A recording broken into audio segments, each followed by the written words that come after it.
Today is the 43rd session of Bhagavad Gita.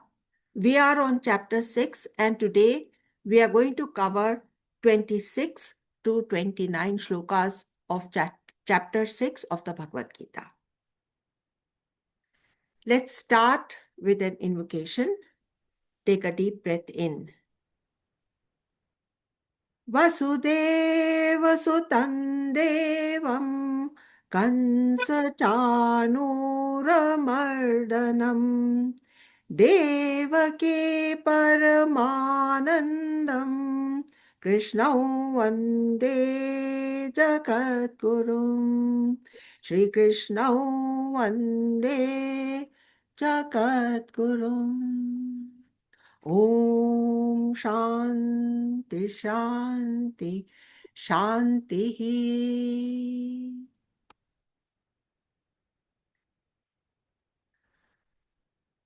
So we will start with a little preamble going back to the 25th verse. I will read out the 25th verse. 6th chapter, 25th verse.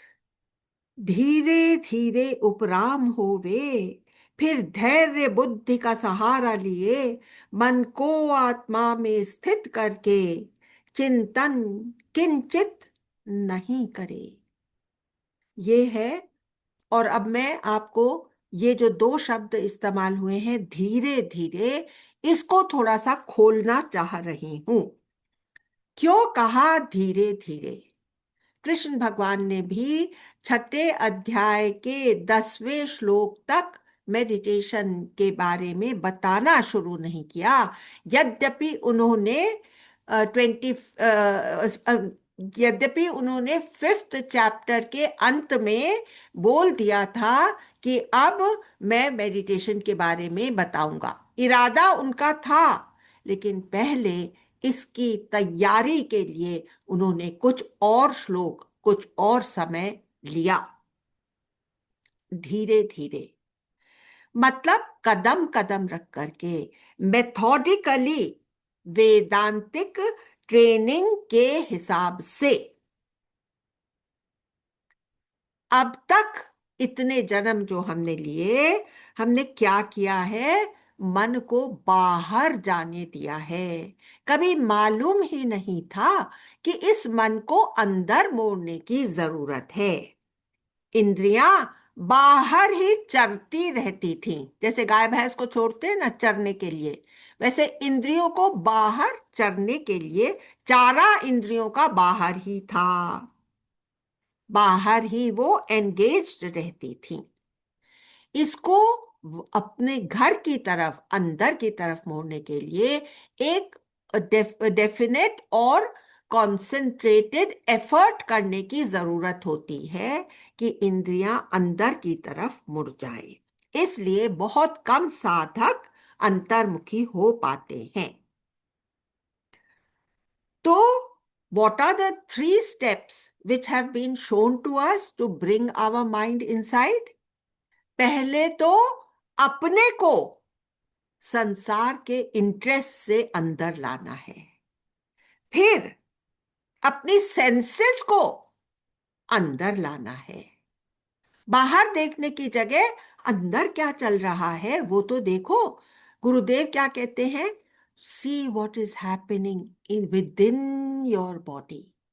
उसके बाद see what is happening in your mind. है ना? With in the body, बाहर की तरफ जो इंद्रियां खिंडी पड़ी थी, उनको कहो भैया तू खाली इसके अंदर देख सकता है. Give it a location. खाली इसके अंदर देखो. उसके बाद वहां से हटाकर सेंसेस को भी अंदर मोड़कर फिर अल्टीमेटली मन को भी अंदर मोड़ना है. उन सब का एक भी थॉट तक नहीं आए, तब हमारा मेडिटेशन सफल होगा. जो इस तरह से कर पाता है वह साधक सचमुच मुमुक्षु होता है. वह इसी जन्म में ऊपर उठना चाहता है. तो वो क्या ढूंढता है कि एक शांत जगह में, कहाँ मिलेगी शांत जगह बंबई जैसे शहर में? हो सकता है ब्रह्म मुहूर्त के समय ये जो कि माया की नगरी है बंबई, या और भी बड़े शहर हैं, ये सब शायद शांत होते हैं। तो ब्रह्म मुहूर्त की इंपॉर्टेंस इसलिए भी है क्योंकि उस समय जैसा एम्बियंस रहता है उसमें बहुत प्रोडक्टिव होता है मेडिटेशन में बैठना।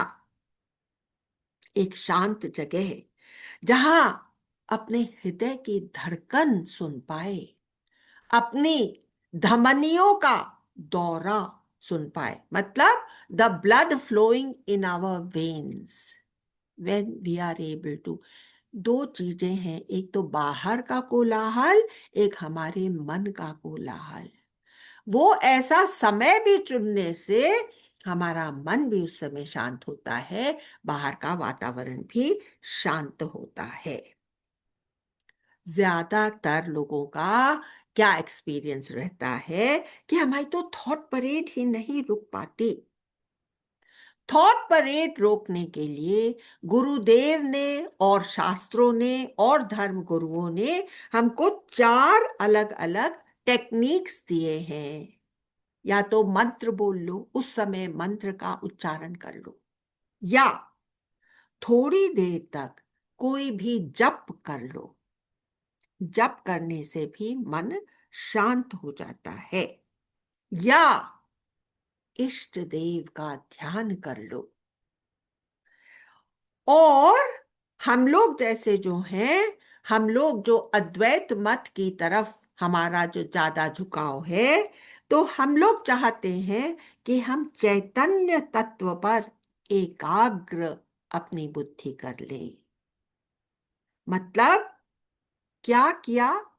नटशेल में कहें तो हम स्थूल से सूक्ष्म और सूक्ष्म से कारण की तरफ बढ़े, है ना? कहां से भरे बढ़े हम? तो हम स्थूल से सूक्ष्म और सूक्ष्म से कारण की तरफ बढ़े हैं। किसके सहारे? कमला दृग जी, दृश्य। हाँ। अ, एक मिनट, इसमें वो पॉइंट आएगा जैसे कि समथिंग से नथिंग एंड नथिंग से एवरीथिंग, लाइक। हाँ। हाँ, अभी हम लोग कारण पे जा रहे हैं अपने 3 लेवल्स पर। सूक्ष्म, जब ये नथिंग से एवरीथिंग का जब फुल अंडरस्टैंडिंग मेरी हो जाएगी, तब मैं पूरा अपने अपने मतलब अपने ये बॉडी कंप्लीटली डिसॉल्व हो गया, ये मर्ज हो गया उस ऑल परवेडिंग कॉन्शियसनेस के साथ जो कि सबका आधार है। इसलिए मैं ही सबका आधार बन गया, इसलिए मैं ही एवरीथिंग हूं। तो ये person has become zero, and the chetana, the chaitanya tattva, that is anyway all pervading, उसके सहारे। और क्योंकि मैंने अब अपने आप को उससे आइडेंटिफाई करना सीख लिया है, इसलिए मैं ही सब में फैल गया। हर एक के हृदय के अंदर का दर्द मुझे अपना दर्द करके फील हो रहा है, खाली शब्दों में नहीं। मुझे अपना दर्द करके फील हो, तब मैं ये कह सकता हूं। जैसे कि हम लोग ने कितनों का सुना है ना, जो महापुरुष हुए हैं, कि सामने कुत्ते को कोई पीट रहा था तो रामकृष्ण परमहंस के पीठ के ऊपर ऐसे मार्क्स पड़ गए जैसे उन्हीं की पिटाई हुई हो। इतनी एकता, आप समझिए, है इस, ना? इसका मतलब ये हुआ ना कि the awareness goes from gross to subtle to causal. Yes, now awareness has gone from gross to subtle to causal. Yes, Now, in causal, every night we dip into the causal, yes, but we become asleep when we are in causal. Now, when we are sitting for meditation, we have entered the causal because we have shut off our senses, our हृदय Outside. अपना मन के बारे में सोचना, सूक्ष्म वगैरह सब छोड़ दिया हमने. अब हम causal में आकर के टिके and we are awake. So we are in our आनंदमय कोश. Yes. ठीक. Causal becomes our आनंदमय कोश. और फिर उसको भी जानने वाला is the चैतन्य स्वरूप. जी. You understand? जी, thank you. विटनेस कॉन्शियसनेस को कभी भी देख नहीं सकते. वह तुम स्वयं हो. उसे तुम ऑब्जेक्टिफाई नहीं कर सकते. इसलिए हम कहते हैं क्योंकि उसको हम वो सबके पीछे है. तो पीछे तो हम देख नहीं सकते ना. वो इंद्रियों के पीछे है, मन के पीछे है. तो वो खाली मेरा अपना आप हो सकता है. मैं उसको लिव कर सकता हूं लेकिन उसको ऑब्जेक्टिफाई नहीं कर सकता. समझ गए आप लोग? Now from that causal level वहां पर क्या मिला मुझे? Peace and quiet. And that is our anandamaya kosha further inwards. And now here धीरे धीरे go slowly inward. First calm down. Withdraw the mind. How to withdraw the mind? By applying the knowledge just discussed. वेदांत का ज्ञान होना जरूरी है इस causal को देखने के लिए और इस कॉजल के भी बिहाइंड जाने के लिए. इसके बाद तुम्हारा मेडिटेशन हो सकता है. इसलिए उन्होंने कहा धीरे धीरे. अब देखिए आजकल क्या प्रचलन हो गया है? Mindful meditation, mindful meditation. वो माइंडफुल मेडिटेशन आप डेकेड्स तक करते रहिए और हो सकता है कि आपके अंदर ब्रेक थ्रू हो जाए. हो सकता है कि सेवरल डेकेड्स और सेवरल लाइफ टाइम्स आप अपने सांस को देखते रहें. लेकिन ये जो उपनिषदों का ज्ञान है इसमें जो बताया है क्या चीज वहां जाकर के ढूंढना, इससे ब्रेक थ्रू होता है. ये प्योर ब्रह्म विद्या है. अब देखिए, अब वैसे भी हम लोग मुमुक्षु भी बने रह सकते हैं सदियों तक. हाँ. अब कृष्ण भगवान 26 श्लोक में क्या कहते हैं वो पढ़ने के बाद में मैं आपको एक बड़ी इंटरेस्टिंग ऑब्जर्वेशन बताती हूं. वो कहां से है? वो है ज्ञानेश्वरी में से. तो पहले मैं 26 श्लोक आपके लिए पढ़ रही हूं. पहले संस्कृत में पढ़ती हूं 26 श्लोक. यतो यतो निश्चरति मनश्चंचलम अस्थिरम ततस्ततो नियम नियम्यैतद् आत्मन्येव वशं नयेत्. ये हो गया 26 श्लोक. यह चंचल और अस्थिर मन जिन जिन पदार्थों में जाए उससे रोक वश में लाए, आत्मा में लाकर टिक जाए. ये कौन सा टेक्निक हुआ? ये पतंजलि योग सूत्र का टेक्निक हुआ जहां हम मन को स्थिर करने की कोशिश कर रहे हैं. यहां पर कृष्ण भगवान ने पतंजलि योग सूत्र के हिसाब से हमको मेडिटेशन का एक तरीका बताया है.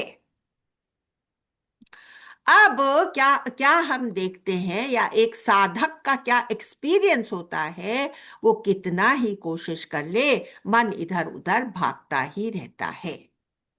तो ज्ञानेश्वरी में एक इंसाइट उन्होंने दी.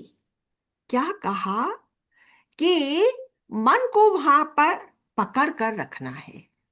तो make a vow, I will not allow my mind to flicker. I will not allow my body to have any kind of halchal or the mind to flicker or the breath to become uneven. तो mind को कह दिया कि तुम्हारे में flickering नहीं हो, I am taking a vow, flicker नहीं हो। शरीर स्थिर, अस्थिरता नहीं हो, हलचल नहीं हो। ब्रेथ, अनइवननेस नहीं हो, एक ही तरह से सांस मूव करे। ये तीन बातें ये एक इंसाइट के रूप में ज्ञानेश्वरी में संत नामदेव ने हमको दी है। अब ये मत पूछिएगा कि आपने ज्ञानेश्वरी पढ़ी है क्या जो आप ये बता रहे हैं। सचमुच मैं इतनी वेल रेड नहीं हूं, लेकिन मुझे सब लोगों का जो समेटा हुआ ज्ञान है वो जहां जहां से मिलता है वो पॉइंट्स मैं आपके लिए लाती हूँ। इसमें मेरी मेहनत कम है और जो और लोगों ने इसको ब्रिंग आउट किया है वो मैं आपके सामने ला रही हूँ। तो मैं उन सब गुरुओं को, उन सब महानुभावों को बारंबार नमस्कार करती हूँ जिन्होंने कि हमको ये ज्ञान उपलब्ध कराया है। हाँ, तो अब देखिए, अब हम इस तरह से मेडिटेशन में बैठ गए तो हमको क्या फील होने लगा? मैं एकमात्र साक्षी स्वरूप हूं जिसके होने में, जिस साक्षी स्वरूप के होने मात्र से मुझे अपने लाइफ के सारे एक्सपीरियंसेस मिल रहे हैं, जिसकी वजह से, किसकी वजह से? उस चैतन्य स्वरूप की वजह से मुझे अपना शरीर फील हो रहा है, मुझे अपना श्वास प्रश्वास मालूम पड़ रहा है। जैसे मुझे साफ साफ अपना शरीर और अपना श्वास प्रश्वास मालूम पड़ता है, वैसे ही मैं अपने साक्षी स्वरूप को जानता हूं, मानता हूं, महसूस करता हूं। वो मेरा सर्वस्व है। उसके कंपैरिजन में यह अन्नमय कोश, ये तो एक तिनका भी नहीं है। इतनी क्लैरिटी चाहिए। सब कुछ उसके प्रकाश से मुझे मालूम पड़ रहा है। उसमें सारी फीलिंग्स, टाइम, स्पेस सब आते जाते हैं।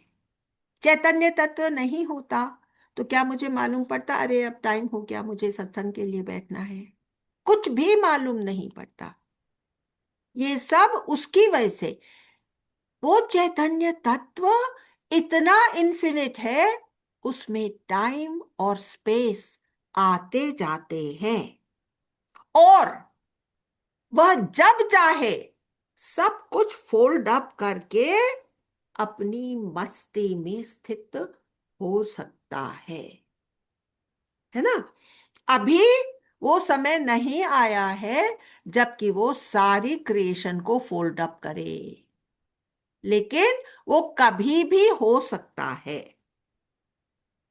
मैं वह इमॉर्टल चैतन्य हूं, अमृतत्व का राज हूं। Now can you please anyone of you translate अमृतत्व का राज? Just translate into three English words. अमृतत्व मतलब, हु विल ट्रांसलेट? मधु चिच्चे, you will translate?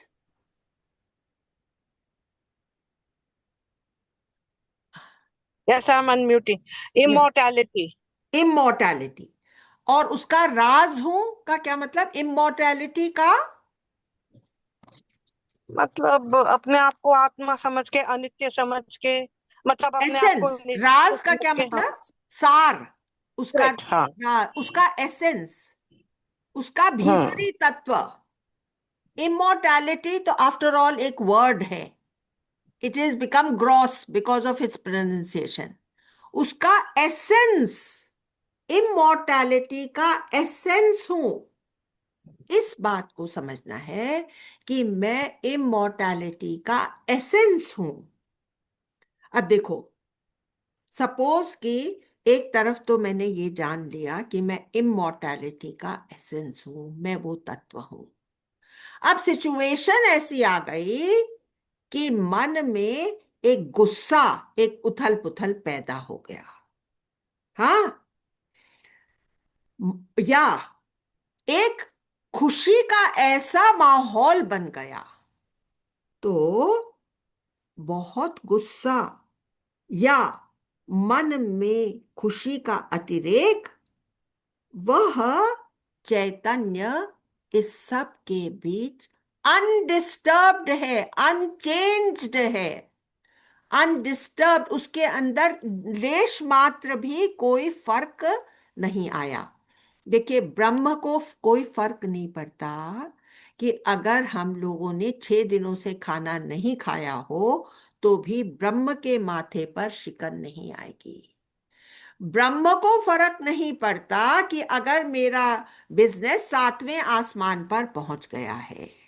Brahma is absolutely changeless. किसको फर्क पड़ता है? वो जो देवी तत्व है, वो जो शक्ति है, वो करुणा की सागर है। वो देखती है कि हर एक इंसान का पेट भर जाए।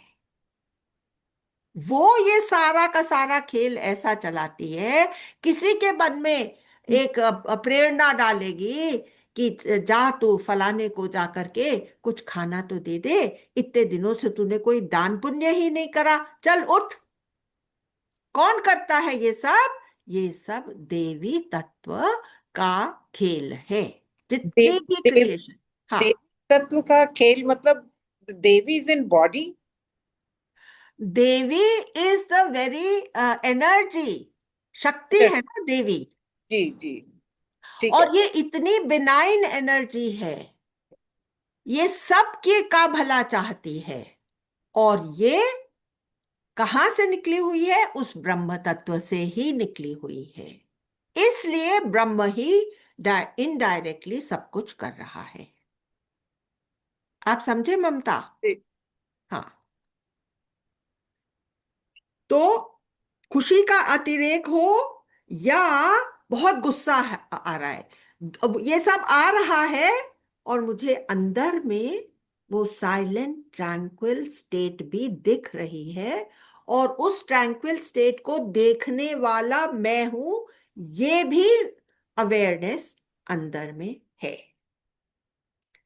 तो वो जस का तस रहता है। तो वो क्या है? वो मैं हूं।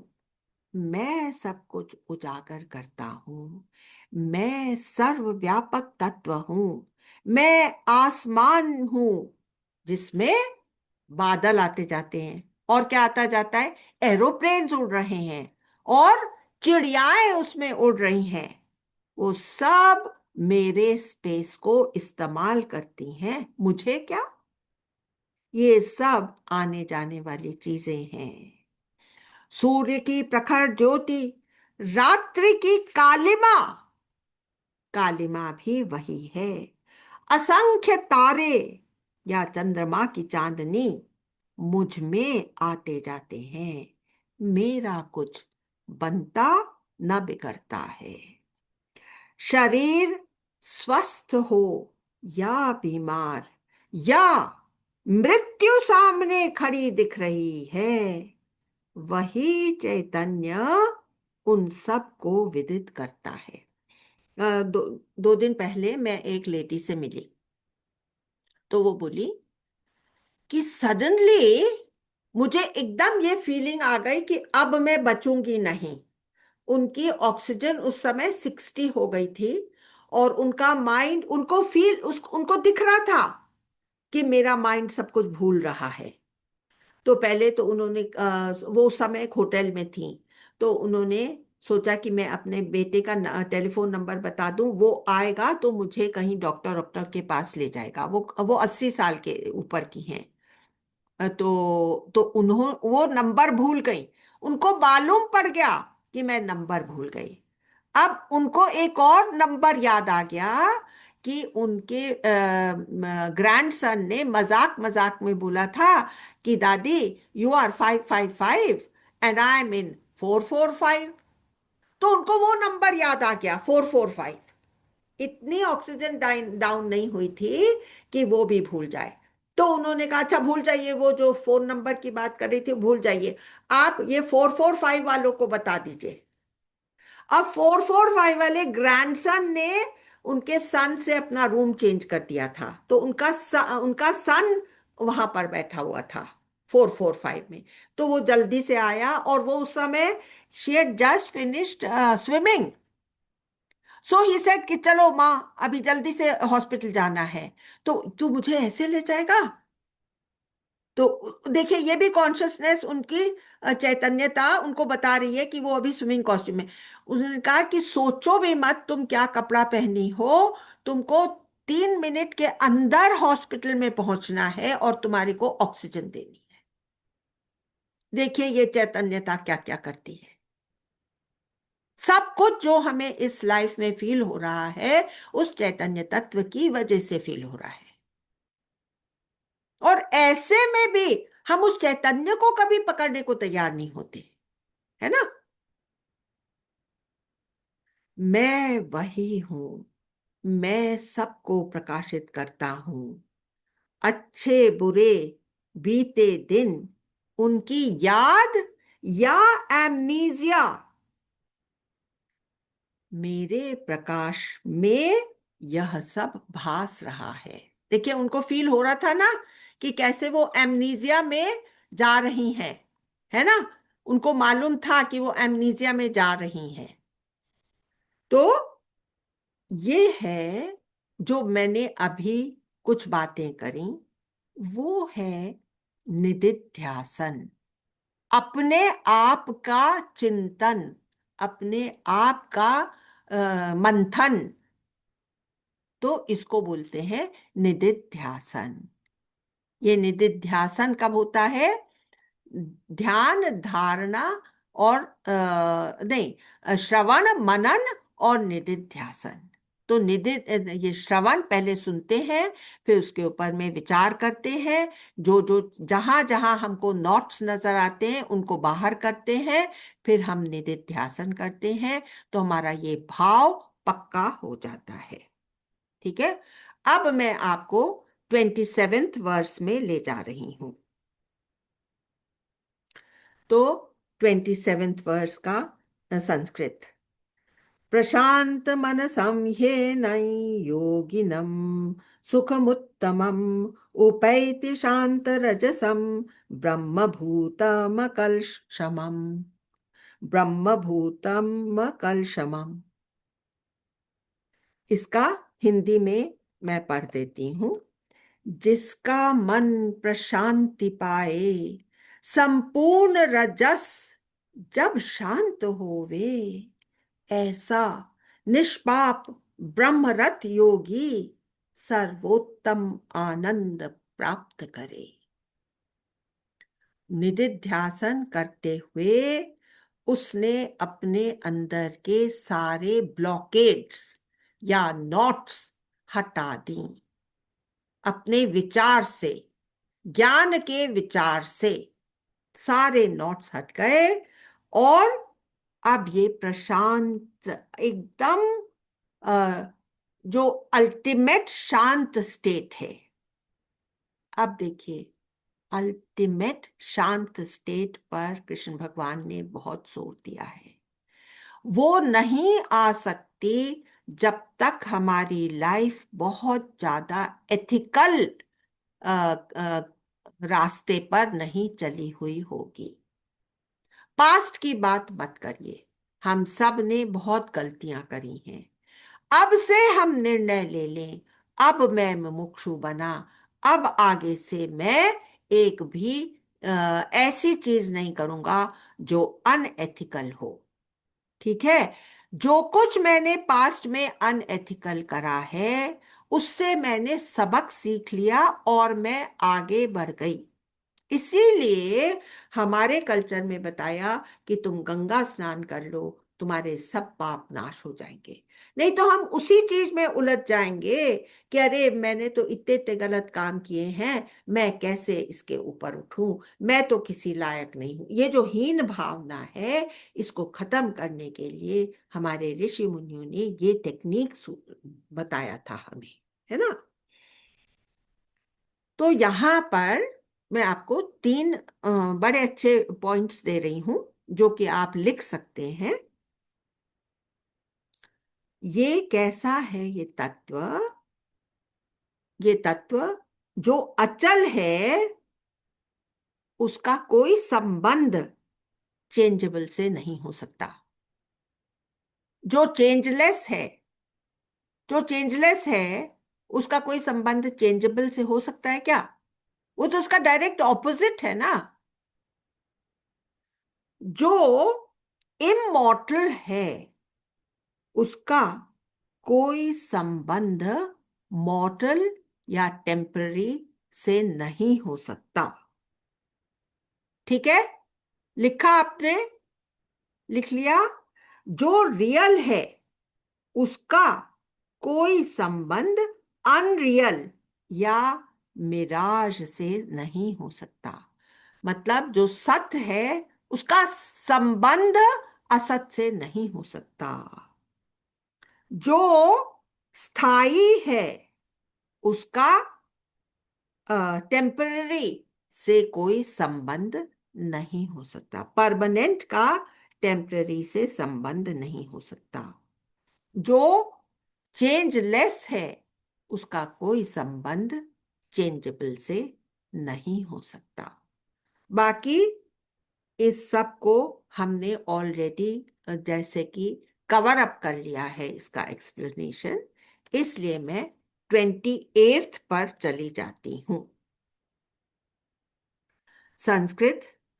युञ्जन्नेवं सदात्मानं योगी विगत कल्मषः सुखेन ब्रह्म स्पर्शन संस्पर्शम अत्यंतम सुखमश्नुते। ये हो गया 28th वर्स। और इसका मीनिंग है, इस प्रकार यह पाप रहित योगी आत्मयुक्त हो जाता है, सुख से ब्रह्म स्पर्श का आत्यंतिक आनंद अनुभव कर लेता है। इस प्रकार यह पाप रहित योगी आत्मयुक्त हो जाता है, सुख से ब्रह्म स्पर्श का आत्यंतिक आनंद अनुभव कर लेता है। ठीक है, तो कह रहे हैं इस प्रकार जो योगी हर तरह से पवित्र और पाप रहित हो जाता है, पाप रहित जो सबको अपना आप ही देखता है, अपने आप से कभी भी अलग नहीं होता, वह आत्म में स्थित होकर ब्रह्म में लीन हो जाता है और अत्यंत आनंद का अनुभव करता है। स्पर्श यहां पर कहा है कि ब्रह्म स्पर्श। अब स्पर्श जैसे ही ब्रह्म का थोड़ा सा भी अनुभव होता है, ये तो कंप्लीटली डिसॉल्व हो जाता है ना। तो स्पर्श का मतलब डिसोल्यूशन ऑफ द पर्सन, खत्म, डिसॉल्व, लय, विलय हो जाना। स्पर्श का मतलब टच करके, पर यहां टच नहीं, उसमें डिसॉल्व होना है, उस आत्म से युक्त हो जाना है। जैसे कि एक बैल गाड़ी से जुत जाता है, युक्त हो जाता है। बैलगाड़ी में बैल को गाड़ी से जोड़ देते हैं, वैसे ही इस गाड़ी को हमने उस आत्म तत्व के साथ जोड़ दिया। और बार बार इस पर जोर दे रहे हैं कि मॉरल और एथिकल लाइफ लीड करने से ही वो शुद्ध शांत अवस्था प्राप्त हो सकती है।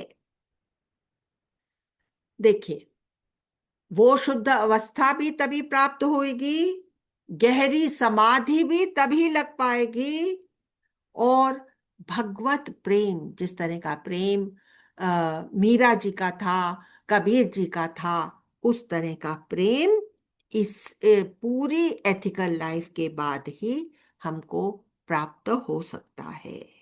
प्योर लाइफ के बिना प्राप्त ही नहीं हो सकता। यहां पर मैं आपको एक कहानी सुनाती हूं जिसमें कि प्योरिटी ऑफ लाइफ कितनी इंपॉर्टेंट है। तो ये महाभारत के आदि पर्व में ये कहानी आती है और ये मार्कंडेय मुनि के साथ वार्तालाप करते हुए ये कहानी उजागर होती है। तो इस कहानी में क्या कहते हैं कि एक साधु था, तो वो अपनी साधना में लगा हुआ था। तो साधना करते करते उसमें कई तरह की सिद्धियां उजागर हो गई। तो सिद्धि आ जाने के बाद एक दिन वो सवेरे सवेरे बैठा हुआ था और अपना ध्यान लगाने की कोशिश कर रहा था। तो एक चिड़िया ने उसके ऊपर बीट कर दी। तो उसको बड़ी जोर का गुस्सा आया और उसने गुस्से से और थोड़ी इस भावना के साथ में उस चिड़िया को देखा कि नाश हो जाए ये चिड़िया, इसने मेरा सत्यानाश हो जाए इस चिड़िया का। और क्या हुआ, उसके अंदर ये थॉट आया कि वो चिड़िया सचमुच भस्म होकर के नीचे गिर गई। तो इसको, अरे मेरे अंदर ये सिद्धि आ गई। उसको थोड़ी ग्लानि भी हुई, आत्मग्लानि भी हुई कि देखो इसका इतना बड़ा तो दोष नहीं था कि इसको भस्म कर दिया जाता, लेकिन ये तो हो गई। तो लेकिन खैर ठीक है, एक चिड़िया की तो जिंदगी है। तो ये सब करके उसके मन में थोड़ी आत्मग्लानि भी हुई, थोड़ा खराब भी लगा और अब वो निकल गया भिक्षा लेने को। तो भिक्षा ले थोड़े इधर उधर जाने के बाद वो एक घर में पहुंचा। तो उसने कहा भिक्षाम देही। तो फिर वहां की गृहिणी आकर के बोली कि हाँ साधु महात्मा आप बैठे, मैं अभी जल्दी से आपके लिए लाती हूँ। अब क्या हुआ, इसी बीच उस माता का हस्बैंड और उसके बच्चे वगैरह सब आ गए और वो उनको खाना ना खिलाने में, उनकी सेवा शुश्रूषा में लग गई। और उसके दिमाग से ही निकल गया कि वहां पर एक साधु महात्मा बैठे हुए हैं जिनको मैंने कहा था कि मैं आपके लिए अभी भिक्षा ला रही हूं। अब क्या हुआ, ये सब काम पूरा हो गया और इतने में इन्होंने कहा कि भिक्षाम देही, फिर से चिल्लाया। अब की बार थोड़ा गुस्सा इनको आया हुआ था।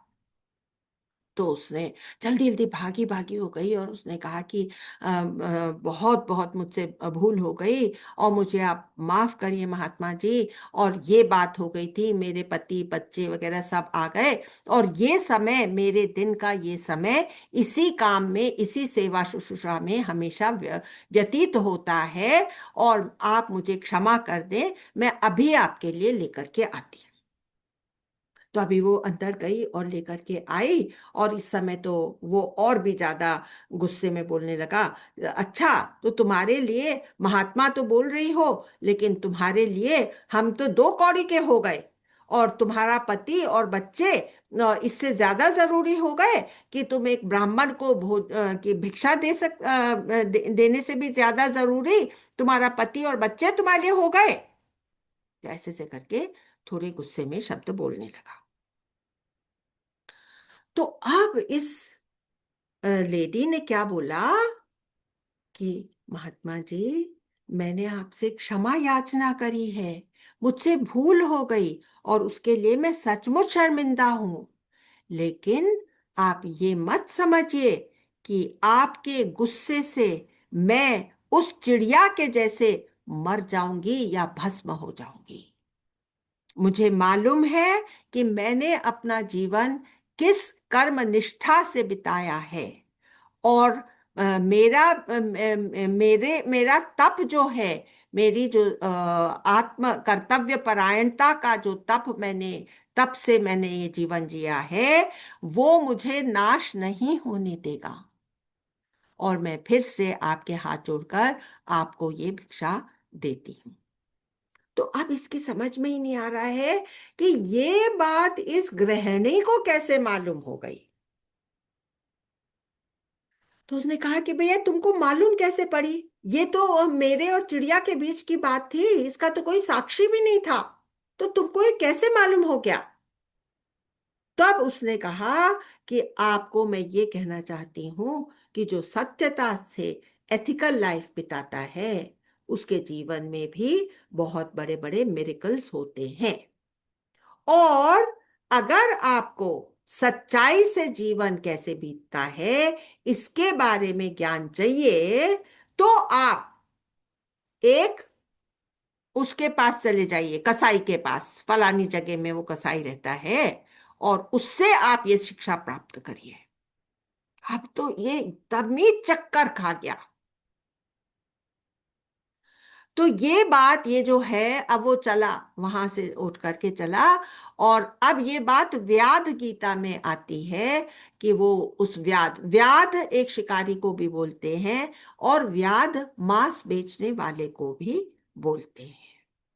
तो वो व्याध के उस गांव में पहुंचा जहां पर वो व्याध रहता था, और वहां पर उसने देखा, वहां पर जब जगह में गया तो उसके दुकान में कहीं तो गोट्स मीट पड़ा हुआ है, कहीं किसी और चीज का मांस पड़ा हुआ है, कहीं किसी और चीज का, और दुर्गंध आ रही है और खून है और ये है और वो है। तो उसको बिल्कुल अच्छा नहीं लग रहा था। तो उसको देखते ही वो कसाई क्या बोलता है कि हाँ, मुझे मालूम है, आपको उस गृहिणी ने भेजा है मेरे मेरे से बात करने के लिए, और मुझे ये भी मालूम है कि आपको यहाँ पर बिल्कुल अच्छा नहीं लग रहा। आप थोड़ी सी देर इंतजार करिए, मैं अपना काम निपटा करके आपको घर ले जाता हूँ और वहां मैं आपसे बात करूंगा। तो अब ये एक तरफ, अब इसकी कौतूहल जागता ही जा रहा है कि भाई अब इसको कैसे मालूम हो गया कि उस गृहिणी ने भेजा है। कोई टेलीफोन का तो जमाना था नहीं कि भाई उसने मोबाइल फिराया और उसको बता दिया कि मैंने एक फलाने आदमी को भेजा। कैसे ये अनसीन तार कनेक्ट हो रहे हैं। अब वो उसको घर में ले गया, उसकी सेवा शुश्रूषा करी। खैर उसने कुछ एक्सेप्ट नहीं किया होगा क्योंकि आफ्टर ऑल कसाई का घर था। तो वो बोलने लगा कि आप ये मत देखिए कि मेरा क्या धंधा है, ये माल मेरा पुश्तैनी धंधा है, और अगर मीट खाने के लिए लोग हैं तो फिर मीट बेचने वाला भी तो कोई होना पड़ेगा ना। आप देखिए कि मैं कितनी शुद्धता से अपना सारा बिजनेस कंडक्ट करता हूँ। मेरे बिजनेस की सच्चाई के ऊपर आप ध्यान दीजिए। मेरे खुद का आचरण, मेरे बच्चों के प्रति, मेरे पत्नी के प्रति, वो सब के ऊपर आप अगर एक नजर डालेंगे तो आपको मालूम पड़ेगा कि सच्चाई क्या चीज होती है।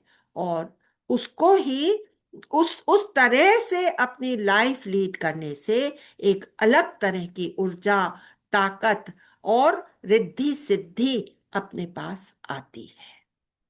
ये है ये कहानी जो मैं सोची कि इस समय आप लोगों के साथ शेयर कर दूं। हम्म? तो ये हो गया 28th वर्स। हाँ, अभी देखिए, I am coming back to the 28th verse. तो अ, अब मैं आपसे एक सवाल पूछती हूँ कि क्या आप लोगों को लगता है कि आपका भी जीवन इसी प्रकार शुद्ध है? क्या आपके जीवन में सुख और दुख की इंटेंसिटी महसूस नहीं होती आपको अब? या कोई ऐसी खराब परिस्थिति में गिर करके आप हिलते नहीं हैं?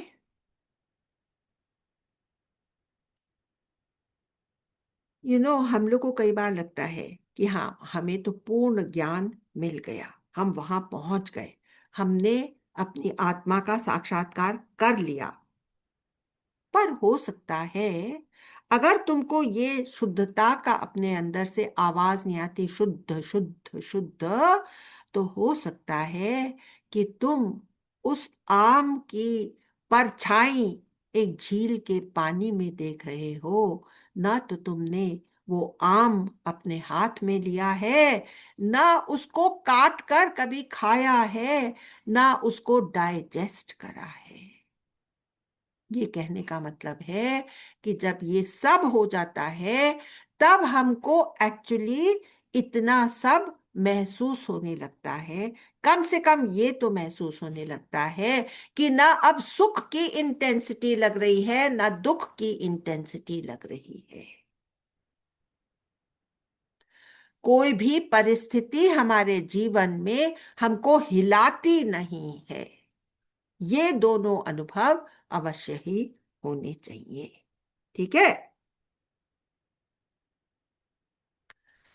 कितनी भी साधना और अभ्यास करो, फर्क नहीं पड़ेगा। आत्म शुद्धि नहीं होगी तो आनंद में नहीं डूब सकोगे। अब आ गया 29th वर्स। सर्वभूतस्थितात्मानं सर्वभूतानि चात्मनि ईक्षते योग युक्तात्मा सर्वत्र समदर्शनः।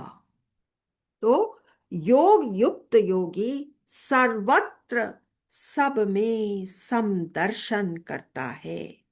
अपने आत्मा को सब में, वह सबको आत्म में पाता है।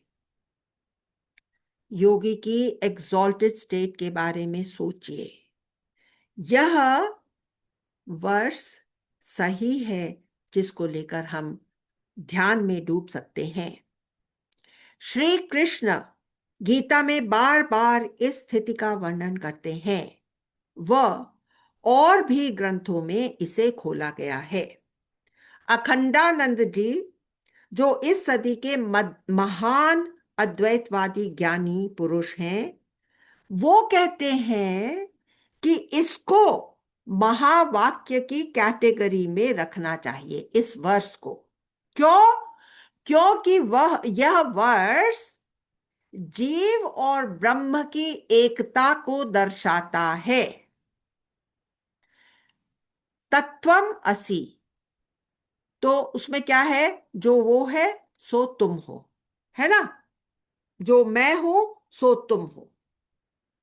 यहां पर क्या कह रहे हैं कि जिस तरह से वह आत्मा सबके अंदर है और सब उस आत्मा के अंदर है, वैसे ही इस योगी को भी वही लगता है। तो जीव और ब्रह्म की एकता का वर्णन होने की वजह से अखंडानंद जी कहते हैं कि इसको महावाक्य की कैटेगरी में रखना चाहिए। ठीक है। इस योगी का मन हर समय ब्रह्म चिंतन में लीन रहता है। ये थॉट सनातन धर्म में कहां कहां दोहराया गया है, इसके कुछ एग्जाम्पल्स मैं आपके सामने रखती हूं।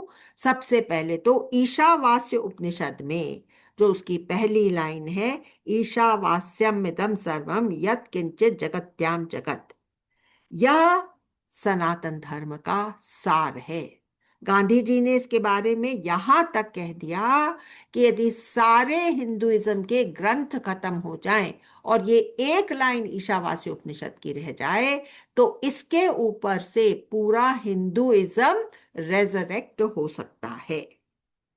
इसमें क्या है कि God alone pervades everything. Then again, in the 6th and 7th verses of Ishopanishad, उन्होंने कहा है, he who sees all beings in the self and self in all beings rises above love and hate। फिर क्या delusion और क्या दुख रह सकता है? In that seer of oneness there is no misery remaining, no possibility of misery remaining, and no delusion।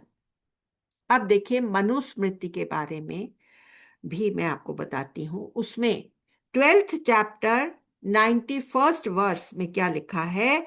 सर्वभूतेषु चात्मनं सर्वभूतानि चात्मने समं पश्यान्नात्मयाजी समं पश्यान्नात्मयाजी स्वराज्यमधिगच्छति।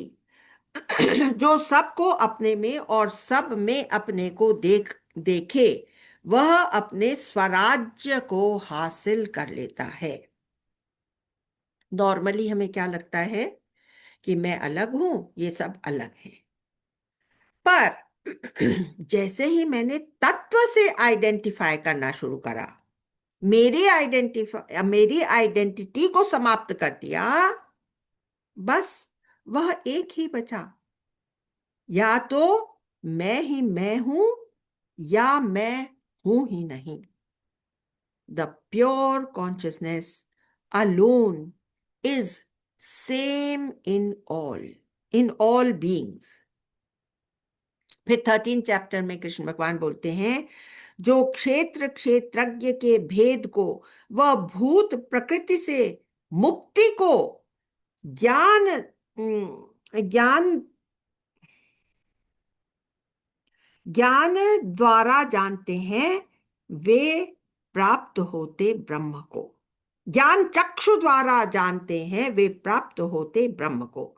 जो क्षेत्रज्ञ के भेद को वह भूत प्रकृति से मुक्ति को ज्ञान चक्षु द्वारा जानते हैं, वे प्राप्त होते पर ब्रह्म को।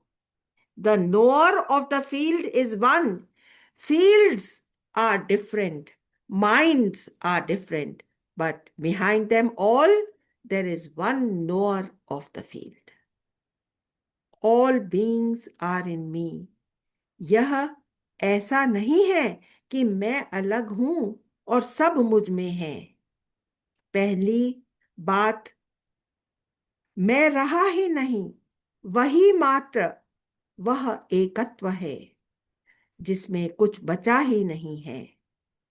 स्क्रीन है, पिक्चर कोई भी चल रही है, पर स्क्रीन का कुछ बनता और बिगड़ता नहीं है।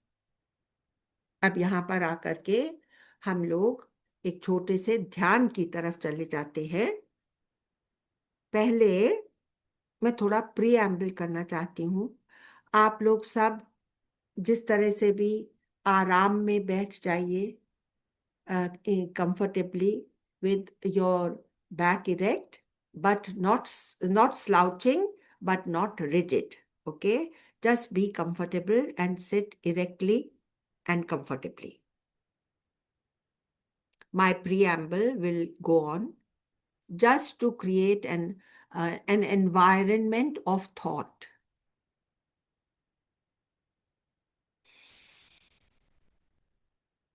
हमने आज तक अपने को देखा ही नहीं है।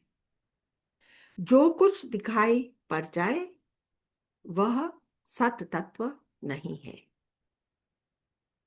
जब तक भगवान मन में है, अपने चिंतन में है, तब तक दूरी है। भगवान अलग, मैं अलग। राधा ने वह दूरी मिटा दी थी। शंकराचार्य कहते हैं, यहां सबसे बड़ी बीमारी है यह संसार। यह संसार की बीमारी सबको लगी हुई है। सब संसार के पीछे पड़े हैं। उसकी दवा क्या है? विचार, निधिध्यासन। पर वह खुद नहीं आ सकता। गुरु के साथ, गुरु के बताए मार्ग पर चलने से सही विचार आते हैं, क्योंकि वह अमृत का पाठ पढ़ाता है। माता पिता ने जन्म दिया और मरने को छोड़ दिया। गुरु ने बताया, तुम मरते ही नहीं हो, मर सकते नहीं हो, क्योंकि तुम तत्व हो। उस तत्व ने चोले को एग्जिस्टेंस दी है। चोला पूरा तत्व पर टिका हुआ है। इसका हर रोम रोम उससे बना है, उस पर टिका है। मैं 99.99% वही हूं। उससे देखता हूं, उससे सुनता हूं, उससे सब अनुभव करता हूं। उसमें है तो क्या है वह पर्सन? ये पर्सन जिसको मैंने अब तक पकड़ लिया था, पकड़ कर रखा था, उसमें तो कोई असलियत ही नहीं है। वह मुझ पर सवार हो मुझे उल्टा सुल्टा करता रहता है। आज मैं उस भूत को, उस इम्पोस्टर को उतार कर फेंक देता हूं और अपने आप में स्थित होता हूं। उतार कर फेंकने का मतलब है अनअटैच्ड होना। मन से पकड़ा था, मन उससे हटा लिया। अब वह मुझे सुखी दुखी नहीं कर सकता। मनुस्मृति के आत्मयाची, आत्मयाची मतलब जो एक मानस यज्ञ कर रहा है, जो साधक मानस यज्ञ कर रहा है। कोई उसने एक्चुअली फायर नहीं जलाई है, लेकिन वो अपने ज्ञान की अग्नि उसने प्रज्वलित कर रखी है। और वो कौन सी अग्नि है? आत्मा की अग्नि। मनुस्मृति के आत्मयाची की तरह मैंने मानस यज्ञ किया है, जिसमें मैंने इस छोटी मैं को परम आत्मा की हवनाग्नि में डाल दिया है। क्या डाला है? मेरे लाइक्स एंड डिसलाइक्स, जो मेरे साइकोलॉजिकल रूट्स थे, ये मेरी बॉडी, ये मेरे अपने हैं, ये मुझसे पराए हैं, इस भाव को उसमें डाल दिया। मेरा व्यक्तित्व, मेरे डिजायर्स, मेरे सारे भय जो दूसरे के कारण और मौत के भय जो मुझे घेरे रहते थे, वे सब उस हाईएस्ट अंडरस्टैंडिंग की आग में मैंने हमेशा के लिए डाल दिए हैं। मैं अच्छी तरह समझ गया हूं कि मैं यह शरीर और उससे लगता हुआ संसार हूं ही नहीं। कोई इंसल्ट कर दे या मैं बीमार पड़ जाऊं, यह सब भय अब मुझे सताते नहीं। मौत के भय से ऊपर उठ गया हूं। आज अत्यंत हल्का लग रहा है, क्योंकि सब प्रकार के भय से जो मुक्त हो गया हूं।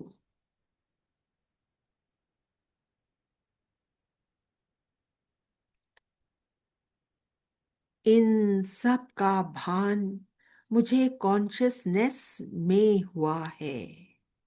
ये सब तो आने जाने वाले थॉट्स थे। रियलिटी तो वह अंडरलाइंग अवेयरनेस है, वह सर्वसमर्थ है, उसमें समस्त शक्तियां हैं। वह मेरा अधिष्ठान है, फाउंडेशन है। मैं किस पर फोकस करके बैठा था? कितने जन्म मैंने गवा दिए। अब अल्टीमेट ट्रूथ जाना है, जहां से सब पैदा होता है और जिसमें सब लय होता है, उस तत्व को जान लिया है। अब ऑब्जेक्ट और उसको पाने के लिए सब कामनाएं उसमें अपने आप मर्ज हो गईं। उस आग में सब ऑब्जेक्ट्स और उन्हें पाने की सब कामनाएं मैंने उसी में उंडेल दी। मुझे अपना साम्राज्य मिल गया है। चैतन्य की समझ ऐसी खुली कि अब उसके सिवा कुछ अच्छा ही नहीं लगता। इस भाव में अपार शक्ति है, अभय है, आनंद है। अब मुझे ऐसा महसूस होता है कि बाहों में बहती हवाएं हैं, दिशा दिगंबर कानों में। अब ब्रह्मरंध्र चेतन मुझ में, धरती आकाश सब मेरा है। सुख दुख तो हल्के झोंके हैं, इनसे शिकवा न शिकायत है ज्ञान मेरा यह अडिग अमर, सब और आनंद समाया है, सब और आनंद समाया है।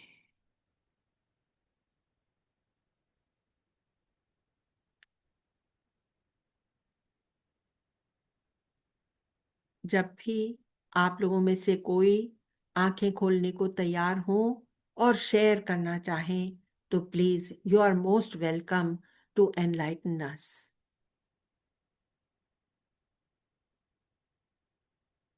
Who is ready and who would like to start?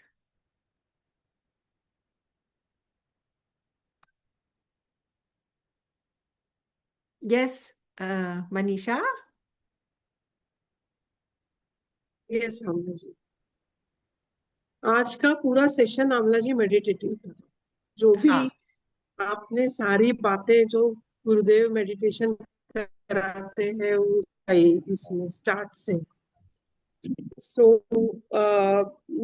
अलग ही टेंजेंट पे थी मैं, मतलब बहुत ही पीसफुल, पूरी समय में पीसफुल फील किया हाँ मैंने। एंड तो छोटे छोटे से पॉइंट्स जो मिले ना आमला जी, जिसमें कि जैसे अमृतत्व का आपने इमोर्टैलिटी इसेंस के लिए जो बोला आपने, हाँ है ना, तो हाँ अपने आप का मंथन, हाँ अपने आप का मंथन अगर हम करते हैं, जिज्ञासा जिसे बोलते हैं, अगर उस चीज के पास हम पहुंचेंगे तो मतलब मनन श्रवण निधि ध्यान से तो हमारा पूरा भाव पक्का हो जाएगा इसके लिए। जो एब्सोल्युट हमारे हमारी दिनचर्या या हमारी जो मेडिटेशन के लिए जो तैयारी है वो ये कराएगा, वेरी नाइस अगर हम उसमें स्थिर हो जाते हैं तो, है ना। एब्सोल्युट और देन मैंने ये किया कि पास्ट में जो भी किया उससे मैंने सीख ली है, सो हम हाँ पास्ट में ज्यादा नहीं रहेंगे। हाँ क्योंकि हम सब ने गलतियां की है ना पास्ट में। अब उसी में उलझ करके बैठ जाएंगे तो मेरा जीवन शुद्ध कैसे होएगा, है ना? Yes yes. Yes I was saying दुख ही सुख का ज्ञान है. If you don't have dukh, you won't know what is sukh. Yes absolutely very right. से मनीषा हाँ टू गुड। यस आज तुम्हारे जो शब्द थे हाँ वो शब्दानुविद समाधि जो हमने एक सीखी है, तो हम्म वो बिल्कुल साकार होके हमारे सामने आ रही थी कि अच्छा कैसे शब्दों के द्वारा ही हम उस तत्व तक पहुंच सकते हैं। हाँ शब्दों से अनुभव तक पहुंचे और अनुभव को फिर अपना अनुभव बनाते हुए केवल विचारों तक ही सीमित न रहे, उसे अपने अंदर उतारे। की जो कविता थी वो बहुत ही सुंदर थी। अच्छा थैंक यू। और और सब चीज इतनी अच्छी थी। जगह जगह मेरे को वही एक तो वो जो अपना भजन है कि निमित्त कारण मुझे बनाकर हाँ ये नाच, तो जो तुमने कहा कि उसी ब्रह्म ने ही तो ये चोला धारण किया है, वही हम्म निमित्त है, वही उपादान कारण है और वही वो है। हाँ निमित्त कारण और उपादेय कारण दोनों हाँ, वही है। निमित्त कारण मुझे हाँ, निमित्त कारण और उपादान कारण हाँ दोनों वही है। हम्म और छोटी छोटी कर्तव्य कर्म करते रहें हाँ। और मॉरलिटी से करते रहें, तो हम्म, हम भी वो जैसे वो गृहिणी और हम्म, वो कसाई हम्म, कैसे अपने कर्तव्य कर्म ही कर रहे थे और कुछ नहीं कर रहे थे, हाँ, बस मोरालिटी से कर्तव्य कर्म कर रहे थे, हाँ, और कैसे उन्होंने वो सब समझ लिया और पा लिया उस चीज को हाँ, जो तत्व है। बिल्कुल। इसलिए ना, जो हम लोग पहले एक बार समझते थे कि अरे महाभारत तो कभी पढ़नी ही नहीं चाहिए क्योंकि उसमें तो हाँ अपने घर में ही महाभारत छिड़ जाती है। This is a myth, this is wrong. हाँ, क्योंकि दिस इज महाभारत में इतनी बारीक बारीक ज्ञान की बातें हैं, और उसमें विदुर गीता भी आती है, और उसमें भीष्म पितामह ने जो उस समय ज्ञान दिया था नीति का और राजनीति का और अपने निजी को नीति का, वो सब भी आता है। तो उससे हम लोग को युधिष्ठिर को दिया था क्या? हाँ, But I'm युधिष्ठिर को भी asking, दिया। if you don't keep Mahabharata at home, how will you read it? Because they say if you keep the Mahabharata at home, there will be jagras. No, that is So if you, wrong. That's what I'm saying. that's It what is I'm saying. It's a absolutely myth. fallacious. This Yeah. statement So is absolutely fallacious because it gives us an insight into history, our culture, our gyan, and the highest of knowledge, which is the Bhagavad Gita, which is also out of the Mahabharata. so then they say don't read the end. No, they don't say any such thing. In the end, which is the Shanti Parva, is this Bhishma ka Gyan and Vidur Niti, which is all there right in the Shanti Parv in the 36 years which they spent after the war. Yeah. So it is, none of it is the truth. And Okay, then with these words, we end today's session. Thank you so much. thank you. Thank you.